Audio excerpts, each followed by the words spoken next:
한국 시장이 조금 의외로 재밌을 수 있다. 작년 실적까지는 이제 신경 쓰지 않는다.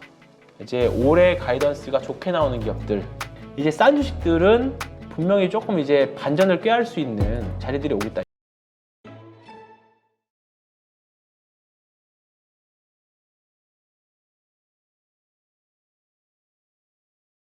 자, 지금 미국 증시 다시 1월 CPI 충격을 딛고 상승으로 돌아섰고요. 한국 증시도 이제 계속 좀 상승 쪽으로 움직이는 모습을 보여주고 있어요. 그런데 이러한 증시 흐름이 앞으로 좀 뭔가 변동성을 만들어줄 만한 어떤 대외적인 변수 이런 거는 뭐가 있을까 또 걱정을 안 할 수가 없죠. 그렇죠. 뭐 계속 올해는 선거의 해라고 전 세계적으로 선거의 해가 있기 때문에 발언 하나하나가 조금 시장에 미칠 수 있는 영향인데, 이제 하필 당사자가 트럼프이기 때문에 뭐 올해도 아마 관련된 변동성들이 있을 겁니다. 근데 우리가 한번 트럼프와 관련돼서는 예전에 한번 겪었었잖아요. 겪었기 때문에 어느 정도 시장에서는 다 인식을 하고 있을 겁니다. 그리고 뭐 바이든이 되든 재선이 되든 트럼프가 되든 시간에 조금 나중에 그건 정책적인 부분들은 내년에 확정이 되고 나서의 문제일 거고요. 올해는 일단은 금리 충격, 뭐 CPI 충격이 있었어도 극복했다는 거는 물가는 어쨌든 잡히는 방향이고, 그 다음에 금리 인하는 시기의 문제지 내려가는 거다. 그것에 대한 부분들은 분명히 시장에서는 이제 인정하고 움직이는 것 같습니다. 근데 이렇게 된 문제는 뭐냐면, 금리 인하가 만약에 막상 되면 그게 진짜 좀 차익 실현의 명분을 확실히 줄 것 같아요. 지금 보니까 6월 달 정도가 한 50% 나오거든요. 근데 지금 이거 확률조차도 계속 바뀌고 있어요. 바뀌고 있는 게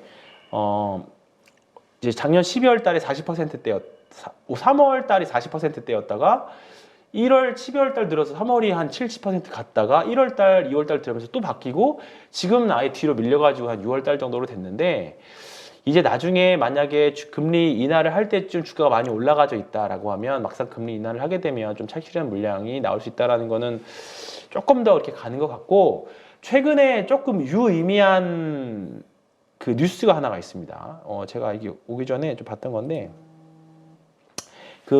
이제 그 EPFR이라고요. 이거 이제 이머징 펀드들 이제 그 자금을 흐름을 이제 해주는 그런 사이트인데요.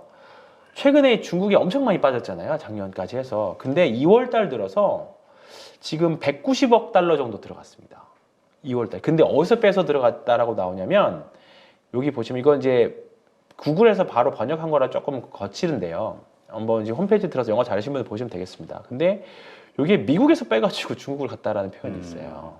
그러니까 보시면 S&P 500 지수가 5,000포인트를 돌파하자마자 미국 주식 현금을 빼내가지고 중국 주식을 샀는데 그게 190억 달러고 이게 2015년도 이후에 가장 큰 규모였다. 그래서 오늘 보면 뭐 대만 증시도 좋았고요. 그리고 중화권 증시들도 좋습니다. 그렇다 보니까, 그리고 지금 11월 달에 워낙에 많은 사람들이 지금 미국 증시로 갔거든요. 우리나라 1월 달에 우리나라 투자자들도 마찬가지로. 그러니까 어떻게 보면 우리나라 증시가 지금 빈집이 돼 버렸어요. 그러니까 외국인들이 너무 좌지우지를 하기 편한 장치가 돼 버렸습니다. 그렇다 보니까 지금 올해 중국 증시가 상승한다라고 하면 요것 또한 되게 변수가 될 것 같습니다. 그래서 오늘 LG생활건강 같은 주식들도 오랜만에 반등이 됐었고, 중국 관련된 주식들이 옛날만큼 뭐 화장품 주식이 이제는 중국하고는 직접적인 연관성이 상당하게 많이 떨어지긴 했지만, 지금 우리가 정말 관심 없는 주식들이 있잖아요. 근데 중국이랑 사업하는 회사들은 한번 올해 살펴보실 필요는 합니다. 근데 물론 이 주식들은 제가 그동안에 말씀드렸던 추세 추종과는 사실 조금 먼 주식들이라서 아직은 좀 그렇지만, 미국 주식이 급락만 하지 않고 중국이 올라만 와준다라고 하면 한국은 양쪽에서 조금 어떻게 보면 작년에 한국 주식 누가 투자하냐 이런 말 조롱이 나왔던 것처럼 올해는 반대로 한국 시장이 조금 의외로 재밌을 수 있다. 지금 그 스텝 꼬이면 엉망진창이 될 수 있는 그 시장이지만, 스텝만 잘 밟으면, 순환매만 잘 밟아서, 그러니까 지금은 어떤 한 종목에 몰빵을 하게 되면 소외감 느끼기가 너무 좋은 장세거든요. 그러니까 그 대신에 조금 종목들을 쪼개서 반도체, 2차 전지, 뭐 저 PBR, 바이오 이런 걸 좀 쪼개놔서, 업종 대표들 쪼개놔서 한번 얘네 튀면 한 이틀 정도 튀면 팔아가지고 제일 덜 오른 거 사고, 이렇게 우리가 은행 적금에서 풍차 돌리기 하는 것처럼 한 5종목 정도를 대표 주식들을 깔아놓고 변동성 종목 깔아놓고 올라가면 팔고 내려오면 좀 사는 섹터들 이렇게 그냥 매매를 하시는 것도 전 좋을 것 같고, 이게 어려우면 각 업종 대표주들 ETF 매매 하시는 거 좋은 것 같아요. 지금은 지수 ETF는 좀 별로예요. 네. 왜냐면 업종이 순환매에 도니까 지수는 사실 계속 묶여 갇혀 있는데 종목들은 팡팡 튀거든요. 그렇기 때문에 종목별 ETF로 매매하시는 것도, 왜냐면 지금 시총 큰 애들이 움직이기 때문에 ETF 영향이 큽니다. 그렇다 보니까 ETF, 각 업종 ETF, 전기차 ETF, 바이오 ETF, 반도체 소부장 ETF, 뭐 이렇게만 뭐 이런 식으로 매매해서도 이제 곧 저 피별 ETF도 나온다는 이야기 있잖아요. 그렇게 되면 충분히 ETF만 가지고 매매하셔도 충분히 좋은 장세가 되지 않을까. 예. 뭐 욕심이 뭐 한 달에 뭐 15%, 20%라고만 하시지 않는다라고 하면 충분히 재밌는 장세가 될 것 같습니다. 네, 알겠습니다. 네. 지금 뭐 말씀하셨듯이 해외 증시 다 오늘 좋아요. 네. 그 중에서도 항생을 주목 안 할 수가 없는데 항생 지수가 지금 일단 중국 증시는 열리진 않고 있습니다만 홍콩 증시에서는 지금 좀 좋은 흐름이 계속 나오고 있는 거, 이게 좀 그나마 긍정적으로 그렇죠, 봐야 그렇죠. 되겠죠. 네, 맞습니다. 그것도 그렇고 지금 오늘은 뭐 주식 홍콩에 많이 빠져서 그렇다 치지만 오늘 대만이 좀 의미가 있었습니다. TSMC가 특히나 급등을 했는데요. 그렇다 보니까 그때 한번 이제 디자인하우스 말씀드렸던 TSMC 향 쪽으로 많이 갔었던 에이징랜드라는 이제 그 디자인하우스 회사가 오늘 그 다른 가온칩스나 AD 테크놀로지 대비해서 좀 센 모습을 좀 보여줬습니다. 그래서 결국은 TSMC도 반도체고, 그죠? 삼성전자, 파운드리도 반도체고, 하이닉스도 반도체고. 일단은 이쪽이 밀릴 때는 조금 내리더라도 올라올 때 또 화끈하게 올라와주는 모습들을 좀 보여주기 때문에 홍콩이야 지금 가대낙폭 이후에 올라오는 것들이라서 뭐 이제 그 이후에 증시 이제는 또는 중화권 증시 어떻게 될지는 모르긴 하겠습니다만, 뭐 지난주하고 제가 이번 주 출연이랑 뭐 크게 결이 다르지 않는 게 그냥 마음 편한 곳에서 매매하시는 게 낫지 않을까 해서 계속 반도체 섹터 위주로 말씀을 드린 것 같아요. 네, 알겠습니다. 자, 그렇다면 앞으로의 증시 흐름 어떻게 예상하시는지, 일단 명절은 좀 끝났고요. 이후의 흐름 어떻게 보시는지.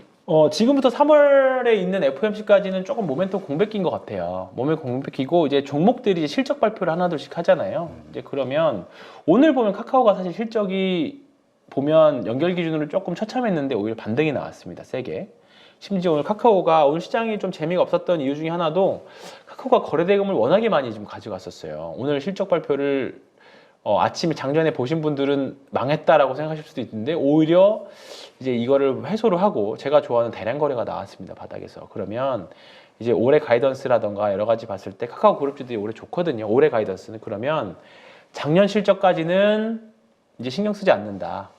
이제 올해 가이던스가 좋게 나오는 기업들 중에서 작년 대비 올해 증이익이 나오는지 1번, 그리고 PBR 기준으로 싼 메리트가 있는지, 또는 싸지 않는다라고 하면 정말 세상을 바꿀 수 있는 뭔가 핵심 아이디어인지, 그게 이제 AI나 이런 것들이 되겠죠. 그런 건지, 이제 이런 것 중에서 최소한 2가지 정도는 가지고 있으면 올해는 해볼 만하다. 일단은 저는 계속 말씀드리는 게 금리 인하 한번 하기 전까지. 그래서 사실 저는 금리 인하가 좀 뒤로 밀렸다 그래서 사실 좀 좋아했어요. 그러면 그때까지는 해볼 만하지 않겠느냐. 만약에 3월 달에 금리 인하를 해버린다. 그러면 제 계획으로는 어쨌든 3월 달에는 주식을 좀 정리를 해야 되거든요. 최소한 직후에는, 그럼 아무리 못해도 4월 초에는 다 매도를 해야 되겠죠. 근데 지금 이제 뒤로 밀렸으니까 일단 상반기에는 1분기 실적들이 다 발표를 하는 4월 이제 5월 달 세린 메이가 나오기 딱 좋은 5월 달 정도까지는, 5월 초까지는 일단 해볼 만하다. 그건 가지고 가겠습니다. 그러니까 지수는 사실 큰 의미는 없는 것 같아요. 지금 PBR 1배 미만 주식이 한 60% 넘는다고 하거든요. 코스피에서 66%인가 그렇거든요. 근데 얘네들이 전부 다 PBR 1배로 가면 한 3,200포인트 정도 된다 그래요. 근데 정말로 이제 그 팔리지도 않는 땅을 가지고 있는 회사들, 이익 성장성 별로 없고 그냥 자산 가치 기준으로 PBR 1배 이하인 종목들 빼고 정말로 이제 사업 영익이 증익이 나오고 어느 정도 PBR 1배까지 가도 된다라고 하는 기업들만 추려서 100까지 간다라고 했을 때 목표 주가가 한 2,800에서 2,900 사이거든요. 네. 그러면 일단은 거기까지 타겟을 놓고 해보자. 거기다가 중국까지 아까 보셨던 것처럼 중국이 도와줘서 정말 재미없었던 뭐 석유화학도 올라와주고 그 다음에 뭐 다른 뭔가 이제 지수를 받쳐줄 수 있는 데까지 올라와 준다라고 하면 상반기 깜짝 지수 볼 수 있다. 뭐 저는 뭐 지수 얼마 갑니다. 이거 예측은 사실 큰 의미 없다 생각해요. 어차피 종목 싸움이고 지금 시장은요. 네. 예, 그렇기 때문에 내가 가지고 있는 종목이 너무 개별주가 아닌지, 너무 개별주가 아닌지, 그리고 올해 증익은 나오는지, 그리고 이 정도는 꼭 반드시 체크하고 가셨으면 좋겠습니다. 네. 지금 뭐 전문가들 오늘 아침 뉴스에서 저희가 좀 다루긴 했는데 이 전문가들이 이 뭐랄까 한국의 이 거버넌스 이슈만 잘 해결이 된다면 이 저 PBR주들의 상승이 그렇죠. 제대로만 평가받으면 우리는 한 4,800까지 간다, 4,600까지 충분히... 간다. 뭐 이런 얘기를 하더라고요. 만약에 그렇게 된다라고 하면 우리가 뭐 선진국 지수도 가능성이 그렇죠. 있는 거고 그렇게 따라서 들어온 외국인 자금들이 있으면 우리나라 뭐 3천이 문제겠습니까? 더 갈 수도 있는 거죠. 근데 그거는 가봐야 되는 거고 일단은 당장 내일 오를 주식 또는 이번 달에 좋을 주식을 먼저 찾는 게 더 중요하잖아요. 뭔가 우리가 저도 뭐 거대 남는 얘기하는 거 별로 좋아하지 않습니다. 뭐 장기적으로 올라가면 좋은데 그래서 결국은 고객들이 원하는 거는 그런 얘기는 니네들끼리 회의할 때 하고 결국은 수익을 당장 낼 수 있는 계좌에서 담을 수 있는 주식들이 뭐냐라고 봤을 때 앞서 말씀드렸던 종목들 그리고 만약에 이렇게 거대 담론 얘기하다가 보면 나중에 시장에 리스크가 닥쳤을 때 손절을 못합니다. 예. 결국은 올해도 또 엄청난 변동성들이 있을 거고 오히려 공매도가 지금 없기 때문에 올라갈 때 세게 올라가고 내려갈 때 더 세게 빠지는 그런 장이거든요. 그렇기 때문에 뭐 올해 4월달 가서 공매도가 다시 재개될지는 모르겠습니다만 일단은 그때까지는 한국 시장 저도 장기 투자하자고 말씀 못 드리겠어요. 한국 시장은 딱 2년 정도 보유하면 딱 좋은 것 같아요. 기가 효율적으로. 2년도 되게 길다고 생각하실 거예요. 네. 그러니까 평균적으로 우리나라가 주도주들이 나오는 게 평균 1년 반에서 2년이거든요. 그렇기 때문에 우리가 앞에 반년 정도는 못 잡아내요, 사실. 근데 한 1년 정도 딱. 그러니까 기회비용 이런 거 고려했을 때 핵심적으로 주가가 상승한 한 1년 정도만 매매 잘하면 그리고 또 1년이 지나고 나면 그 주식을 팔아서 다른 주도주로 또 올라가면 되는 거니까 찾아서 지금 그 과정이거든요. 근데 지금 보여주는 게 저 PBR이 될지 반도체가 될지 HBM이 될지 뭐 여러 가지들이 지금 하나의 종목군들이 싸우고 있는 거니까 증시 격언 중에 정부 정책 가장 큰 테마다라는 말 있잖아요. 그래서 제가 PBR 주식들 심지어 제가 보험주를 매매를 해야 된다 그 이야기까지 하고 있습니다. 왜냐하면 가장 센 종목들이고 정부 정책에 가장 빨리 움직일 수 있는 종목들이 금융 주식들이고 은행 주식들이신 거잖아요. 뭐 저의 모회사의 신한지주가 진짜 이런 모습을 진짜 오랜만에 보거든요. 이렇게 올라가는 주식 모습을 항상 4만 원대 많이 가야 4만 원이었는데 저의 퇴직 우리사주를 담당하고 있는 이 주식이 올라가야 됩니다. 저도 올라가면 얼마나 좋겠습니까? 그러니까 이제 이런 주식들이 바뀌었다는 거는 거래량도 최근에 없었던 거래량들이 나오고 있어요. 그러면 이건 뭔가 다른 거죠. 오늘 삼성물산 같은 경우에 행동주의 펀드들이 이제 공격한다는 주주 환원책 내놔라. 그 얘기 있었죠. 그래서 그렇죠. 왜냐면 또 약점이 잡혔으니까. 삼성물산이 지금 이렇게 움직이고 있다는 거는 뭔가 다른 거거든요. 이거 시가총액이 지금 29조짜리인데 지금 여기 와 있습니다. 12만 원 하던 게 지금 30%가 올라서 그랬다는 거는 뭔가 시장의 수급이 일정 여기 들어왔다는. 그래서 저는 올해 포트에 대형주는 있어야 된다 생각해요. 대형주. 지금 그렇다면 그러한 가운데서 좀 우리가 집중해서 주목해야 되는 대형주들 어떤 게 있을까요? 지금 뭐 지주사들, 금융주 얘기하는 분들도 많긴 한데. 지주들 많아요. 그러니까 지금 순환매잖아요. 근데 지금 보면 코스닥까지도 밸류 프로그램 확장을 시킨다 그런 말이 있기 때문에 코스닥에서도 싼 기업들 찾아봐야 되긴 하겠죠. 근데 지금 코스닥 싼 기업들이 사실 많이는 없고 결국은 증익 나오는 회사들 위주로 많이 보셔야 될 것 같고 코스피에서도 우리가 꼭 유념해 둬야 되는 게 무조건 소팅하면 다 나오잖아요. 0.5배 이하 그래서 나오는데 그 중에서도 증익 나오는 회사들로 소팅하시면 돼요. 근데 되게 많습니다, 사실. 네. 이게 보험도 될 수도 있고 상사 주식도 될 수도 있고 지주사들도 될 수 있고 많아요. 근데 그렇게 되면 내가 뭐 코스닥에 저도 반도체 지금 소비장 좋다라고 말씀드리지만 이쪽으로 돈이 우리가 2월 초에 겪었잖아요. 코스닥 반도체 안 되고 PBR 주식도 막 보험주들이 올라가니까 그런 장세가 또 올 수 있으니까 지금은 이런 쪽도 보자. 그러니까 오늘 사실 저는 오늘 롯데 손해보험이 엄청 요새 롯데 손해보험 상당히 많이 처음이었어요. 올랐죠. 네, 근데 지금 시간에서 꽤 많이 올라가는 걸 제가 보고 확인했거든요. 이런 주식들, 저도 이런 주식들 이제 보지도 않았던 주식들인데 이제 완전 이제 좀 다른 결의 주식들이 다 되어 있습니다. 저는 지금 뭐 매각 이슈 때문에 그런 것 같은데. 그런 이슈도 있고, 근데 뭐 지금 보험 주식들 보면 흥국화재, 뭐 이런 회사들, 뭐 다 매각 이슈가 있든지 간에. 그 보험회사 가운데서도 네. 약간 좀 뭐라 그러지? 그 학급이라고 그러기에는 좀 어폐가 있고 뭐라 좀 작은 소형. 작다 혹은 네. 그 주목받지 못하는 좀 비주류.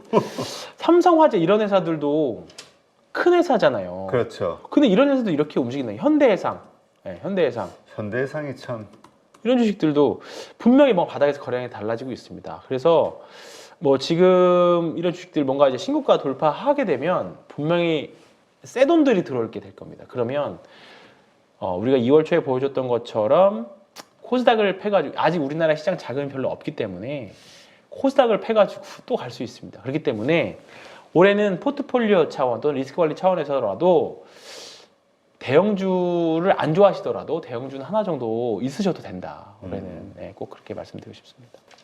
자, 최근에 네. 2차 전지 배터리, 그러니까 네. 배터리 셀 업체들 네. 이쪽 관련해서도 좀 움직임이 꿈틀꿈틀 되는 그렇습니다. 것 같아요. 저희도 뭐 이제 아침마다 회의 이야기 하는데 이제 결국 셀 업체들은 리튬 가격이 빠져서 안 좋은 기업들도 있지만 이쪽 기업들은 원자재 가격이 빠진 거잖아요. 그렇기 때문에 재고 조정이 1, 2분기 내 마무리가 된다라고 하면 그리고 판매량이 좀 저조하긴 하지만 사실 올 연말 내년부터는 또 늘어난다는 또 전망들도 있거든요. 그러면 셀 업체들은 이 정도면 사봐도 되지 않을까 생각이 드는 회사들이 있습니다. 오늘 LG화학이 또 급등도 했었고 그 다음에 SK이노베이션 같은 경우에는 SK온 상장 이슈가 계속 꼬리를 물고 있잖아요. 아까 HD현대 말씀드렸을 때 HD현대도 현대오일뱅크 상장 이슈가 계속 있거든요. 근데 SK이노베이션도 보면 SK온 상장 이슈를 올 또 한 해 내내 또 조용히 있다 보면 또 기사가 나올 그럴 거예요. 근데 SK이노베이션 보면 지금 PBR 0.4배입니다. 0.5배. 예, 싸기도 싸고 올해도 많이 기대되고 있는 증익도 나오는 회사예요. 그렇기 때문에 지금 SK이노베이션 보면 당연히 역배열이에요. 당연히 역배열이고 여기를 올라가야 되는데 제 기준으로는 한 15만 원 넘어가야 본격적으로 뭐 추가 매수하자 뭐 또는 사보자 말씀드리겠지만 지금 이 구간에서는 만약에 물려있는 분이라고 해서 이거 나는 SK이노베이션 모으겠다라고 하면 지금 구간에서는 충분히 모아도 되는 구간인 것 같아요. 삼성 S대도 마찬가지고. 그러니까 셀 업체들은 일단은 올해는 2차 전지 안에서는 괜찮은 것 같아요. 2차 전지 안에서 괜찮은 것 같다는 생각이 좀 드는데 지금 보면 최근에 엔캠도 그렇고 솔브레인 홀딩스도 보면 얘도 한 이 주식이 되게 이번 주에 사실 좀 재미를 많이 봤던 주식 중에 하나인데요. 솔브레인 홀딩스를 보면 반도체를 기본으로 하는 회사인데 전해액도 합니다. 그리고 지주사잖아요. 그렇죠. 그러니까 요즘에 핫한 키워드는 다 가지고 있는 회사예요. 근데 얘가 신고가를 딱 갔다가 딱 여기 이틀 누릴 때가 정말 제가 좋아하는 자리들이었는데 요런 컨셉들이 있잖아요. 그러니까 지금 보면 SK이노베이션도 지주사 격에다가 중간 지주사 격에다가 싸기도 싼 주식들이기 때문에 이런 주식들도 언제든지 그러니까 저 PBR과 관련된 뭐 ETF가 된다던가 그랬을 경우에 충분히 들을 수 있는 주식들입니다.